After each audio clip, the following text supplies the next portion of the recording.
and I was announced at the announcer that I would do a presentation of new work, which was the Photoshop filters and were called Mediagurus.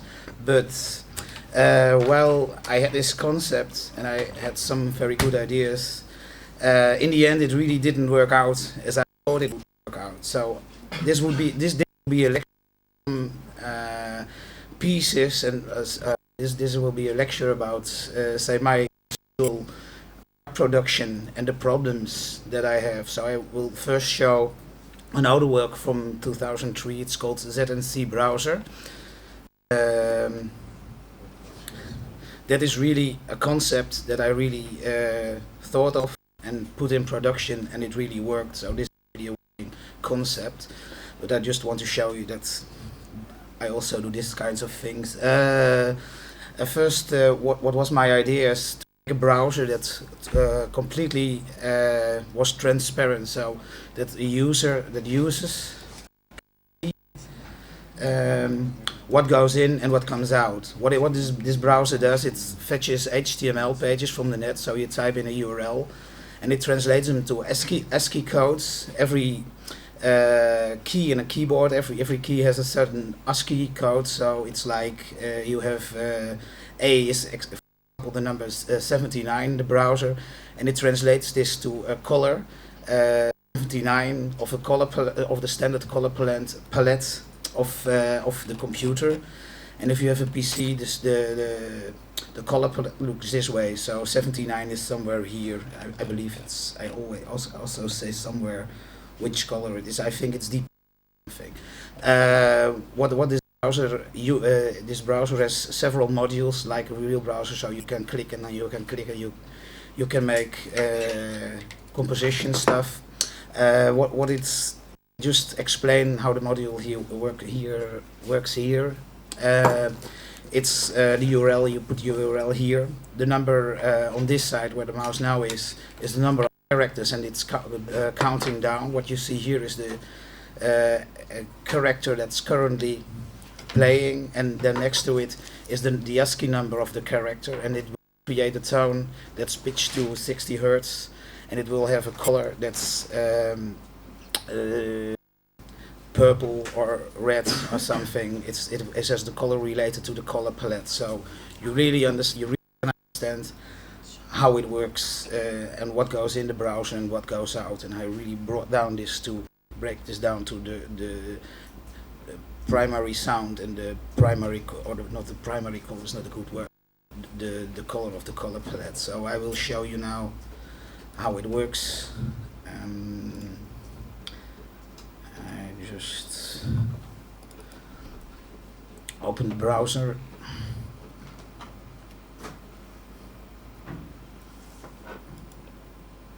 And this is a model. It does not work because we're not online, so I work offline. This browser, by the way, you can download from the internet, and there's a Mac OS X version, and there is a Windows version for all kind of Windows versions, so XP and etc. etc. So I just type in here a URL or a HTML address that's going to do what I will show you also how this works. And now I don't have a sound, but probably I didn't have the sound on. So what I do, I just go make my thing. So this HTML page has 60 so much characters, and now it's playing XP, and you hear the sounds playing, and you can play with the speed of the sound, make it very fast, very slow. You can also tweak the sound with, you can pen the sound, and you can also switch to tone, because what you first heard was a sample in the first version of this sample of this browser was I just need to relax. I got a little bit diverted by all this action next to me. And so yeah, you now have the tone thing, and the page that's currently playing is the access for all page, and it looks like this way. I will also show how this really relates to what you see. In fact, playing is the source of this space. If I restart this page and I really play it slow, and you can blow up the code. We said HTML, and where are we? Somewhere here, public. I have to look. We're going way beyond the machine because I didn't want to go this long. So you can open other modules. I will.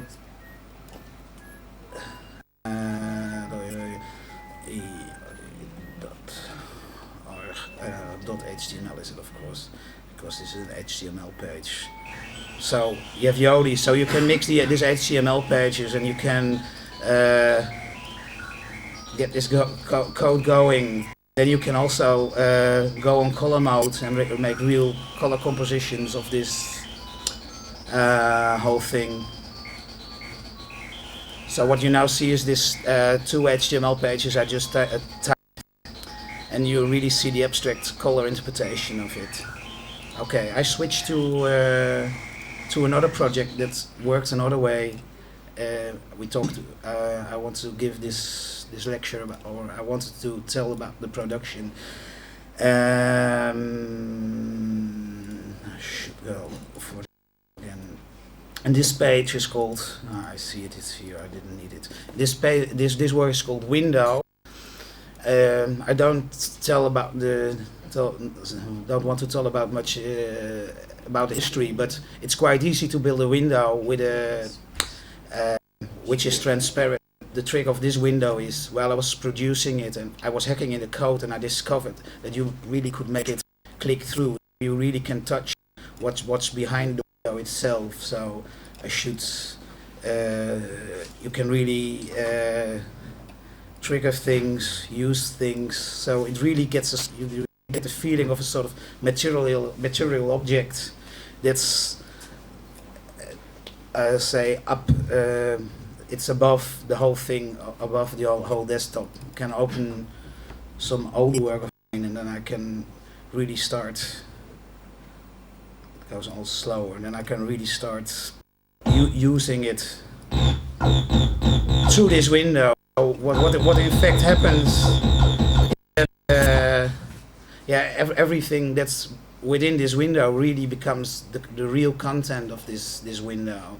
Okay, now I jump to my latest project that's about Photoshop filters. So yeah, the first thing I can call this. The first thing I thought of was a filter. The media is the message of Marshall McLuhan, which sounds quite flat, but I thought, and this is also relates to the lectures we had the last 2 days, where was quite often named with this how do you call it, notation realization pieces. I have made this thing, the media as a message, to a real how do you call it, a non ambiguous piece of notation realization. If you want to do the how do you call this, the medium is the message, what it is here, it's just the instructions. Use the keys, print screen, Control N, enter, and Control V, and what happens then, you get the whole program, Photoshop. There's a picture taken from it with a picture within it, and yeah, it becomes really the medium is the message. I will do it with the key instructions. So it's print screen, what I'm doing. The next step, what I'm doing is Control N, which opens Photoshop and gives the size of the screen, so the whole screen. Then I just tip enter, I get this screen thing, and then the next step is that I do Control V, so I paste the whole interface. So you now have the whole thing you saw into Photoshop pasted into. So you have here the media is the message, really literally, and also totally not with these problems we talked yesterday about, with these notations which could be interpreted in other ways. There's also Mac versions and versions of freeware that have a really slightly different version. So in Apple it's Apple V, etc., etc. So the next thing I've thought of, if we talk about filters, is doing a filter named Michel Foucault. It should be here. And what this filter does is animate a sort of struggle between RGB codes, or say the RGB channels. Yeah, and it's inspired on his philosophy, like a struggle between the self and the other. So it first asked the question, blah blah blah blah, if you want to send it. So you get now an animation into Photoshop, which is quite quite weird, because Photoshop is mostly not an animation tool, but just to control it. So I animated this filter. This filter goes quite slowly, but it takes like 100 times, and then it stops itself randomly, and it puts this picture on the screen. Because I see my time, I'm quite on my time, I just let this happen and go to the next filter and quit this one. The next filter is, though it is not Michael Foucault, it's inspired on my on this idea of animation, and it's called Scanner. And you have really a sort of animation tool now into Photoshop. And what it does, it's zooming in, zooming out, and you have just this thing, and it runs also several times, and then it stops, and then you have a picture. I just let this one run out. We can have, because there's lots of white in the screen on this picture, it could finally result in a white thing, but we should wait.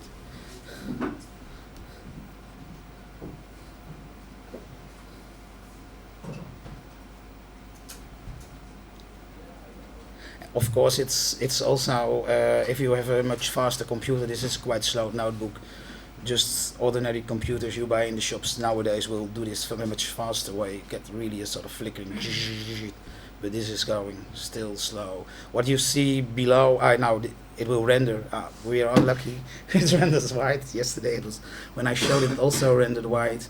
I don't go to this thing again. I'm going to the development of the way I'm working on this filter. Let's say this ideas of these philosophers in the first place inspire me. This is a filter which really does a weird thing if we're talking to people who do strange things with software. What I used is an ordinary slider I used over the a dialog window where normally the Photoshop is scaled. If you do this, you see the original picture, and this has really, I'm not really interested in all this algorithm stuff. That's very interesting algorithms. It uses a quite ordinary algorithm, but it's more the idea that you put sliders over Photoshop filters and they become objects itself. So you can render this out, and then you get this picture.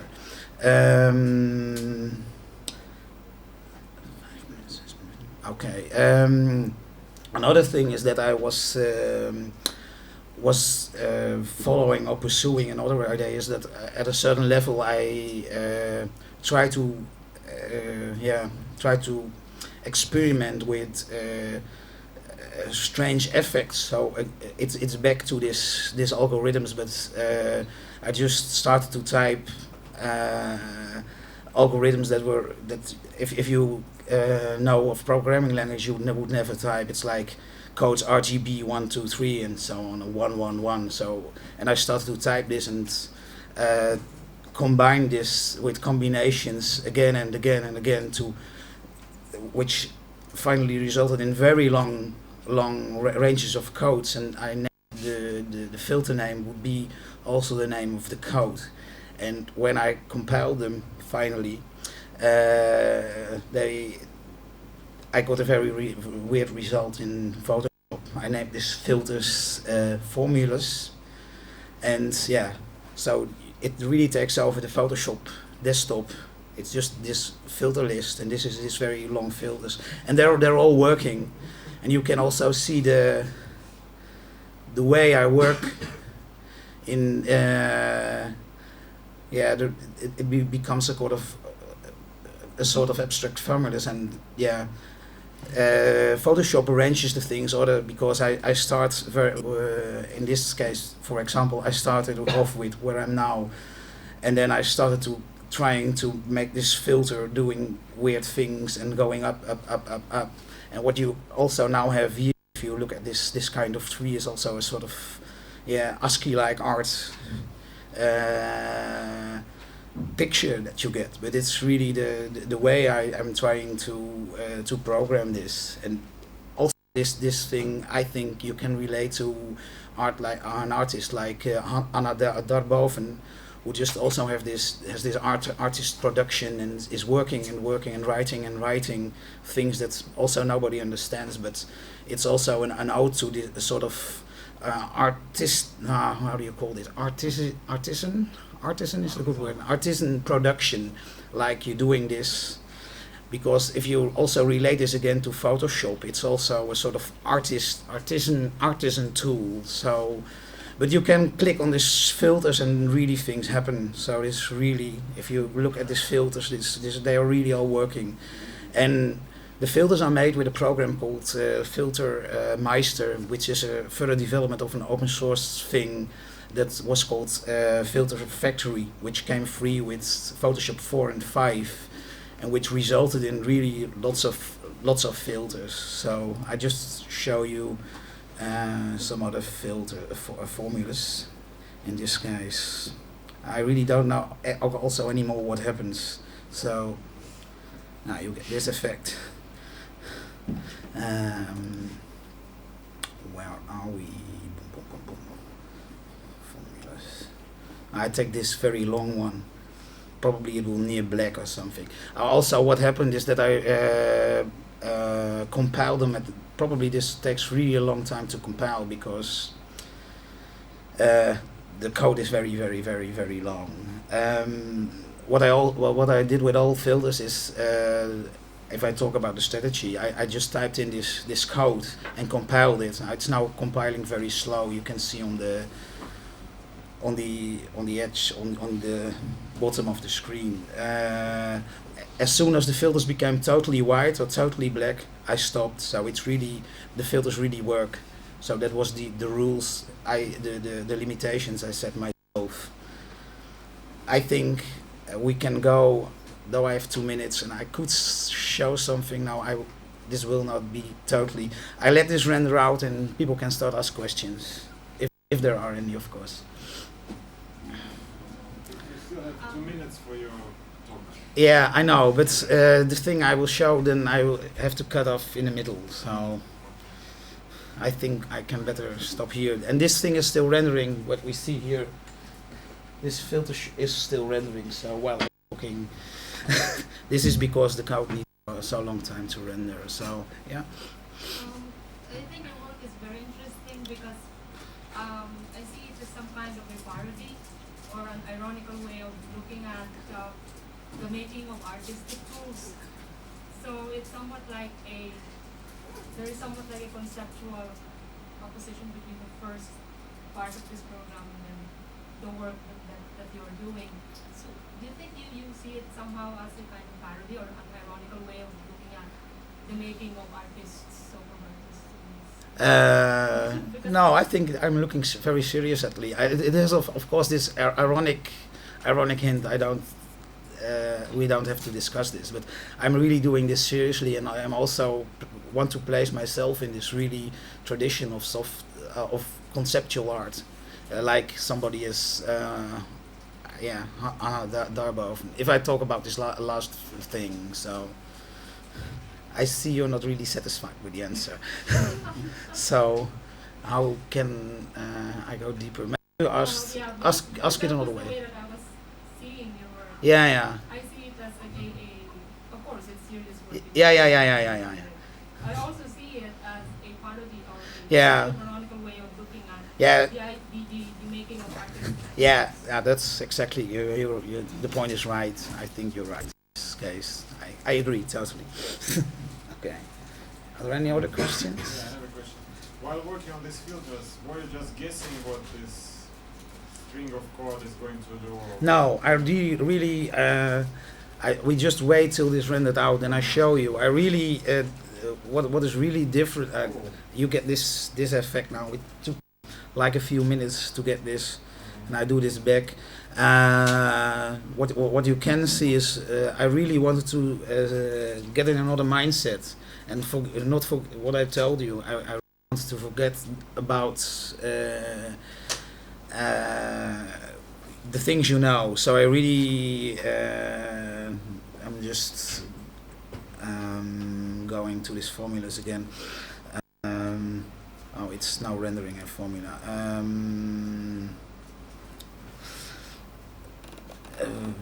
I will show. It's just very illogical to do RGBI if you know what it means. You never would use it, or I can come up, I think, with better things like the C and V thing. Now I started somewhere out, but say Photoshop does put these things in. It's probably totally above. Does give a noun. How do you call this? A noun. No. It lines it up, not in the alphabetic way or something, but it uses its own system to order all these filters on linked. Yeah. So, but you start, for example, with RGB CNV 1 2 3 4 5 6 7 0, and then you start to add things, and you really try to forget anything about code. So, and then look also at the result if it has a result. So, this is the way it worked, and I want it to work. Yeah. So do you care about the results? Because, like, for example, last one you showed, it looked like this, when the LCD screen is going bad, the monitor is going bad. Yeah. That was quite interesting. So are you interested in those kinds of results, or is it really no, it was really focus on the process? Yeah, it was really focusing on the process, and if it has a weird result, what I also earlier said, I'm not really that interested in all these algorithms and so on. Also with these earlier filters I showed, it was really playing with standard elements of internet, like this scroll bar putting over it, and not really if it has a complex algorithm and does a very, very weird thing. So. Sorry, you don't understand. A very weird thing. I mean that the algorithm does something strange to the picture. So it's the algorithm. What it is, you apply a Photoshop filter, and this is an algorithm, and this gets you blur or gets something strange maybe. But I'm not really in this case not really interested in the effect of the algorithm, but more in the process. Okay. There was another question. Yeah. How do you feel about making your artworks within a commercial software pack? What I already said. This language I'm using is can be used also at programs like EvanView. That's really a freeware program. So these plugins are really. I don't know how it is with Linux, but it's just I believe also you have a program called GIMP, and you can also compile this to GIMP. So, but I really used Photoshop with this because it's the tool. And if you talk about something critical about Photoshop, you can have, of course, also your critical remarks. I don't know if you already knew, but in the latest version of Photoshop, it is impossible to copy money. They have built in a way that you can. If you do a scanner and you put in $1, it doesn't work. Of course, there's already a hack for it, but So I'm talking about the latest Photoshop version, Photoshop CS or Photoshop 8. So, and you can be very critical on this thing. Are So all currencies in the world built into that algorithm? no. It seems Just to. the dollar. It's the dollar, and I think also some euro things, but I don't know. But there's also very annoying things, of course. If you talk about commercial software, we go, and especially Adobe. What it is, it's I don't know if it's in the latest version, but in this version I'm using 6. There's really a program that every time you start it up, it connects to the net, and it puts your serial number and IP in a database. So, and I know also that Macromedia software does this. So, and they still don't use it, and they say they use it just for statistical reasons. But yeah, who knows that they do in the future. So, if somebody, that's maybe the tip. If somebody uses illegal versions of this, always try to get serial numbers and not cracks. Because if somebody bought an official version of the software and this number is spread, you have an official version. So that's more to get around this. So you really have an official version, and they can say you have a cracked version. Are there any further questions? Yeah, but that's Okay, really okay, okay. very nice. Okay. Could you use your